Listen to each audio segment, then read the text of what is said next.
Dan ada faktor menurut gua faktor krusial ya, kenapa kelas menengah ini juga akan ditekan.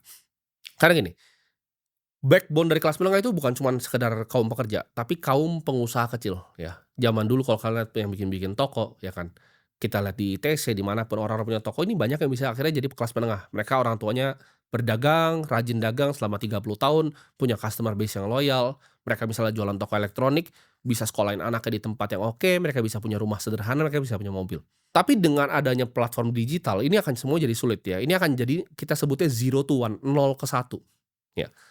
Ketika terjadi monopoli seperti ini, apa yang terjadi? Ya, orang yang punya toko nomor satu elektronik di Tokopedia dan Shopee itu omsetnya nggak bisa dibandingin sama yang punya toko zaman dulu, gitu. Kayak zaman gue pernah sempat jualan baterai juga gitu kan, zaman BlackBerry dulu. Itu gue bisa ngambil gitu dari sana. Sekarang itu arbitrase seperti itu udah nggak ada lagi. Semuanya akan dimonopoli sama satu toko yang paling besar omsetnya yang dia bisa neken semua toko lain dengan harga, ya. Jadi pemenangnya cuma satu 2 toko sekarang. Dulu itu bisa ada 100, ada 1.000 tokonya. Orang bisa dibagi berdasarkan zonasi gitu. Kayak contoh ya, misalnya kita ngomongin, toko kelontong gitu kan, toko kelontong bisa ada banyak tempat.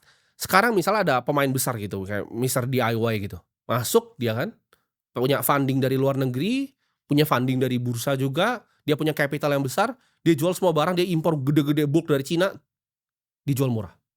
Akibatnya apa? Kompetisinya hilang, dan ini akan bunuh semua nih, usaha pengusaha kecil nih mati semuanya rata. Jadi akan ada sebagian kecil perusahaan yang ngambil semua margin keuntungannya.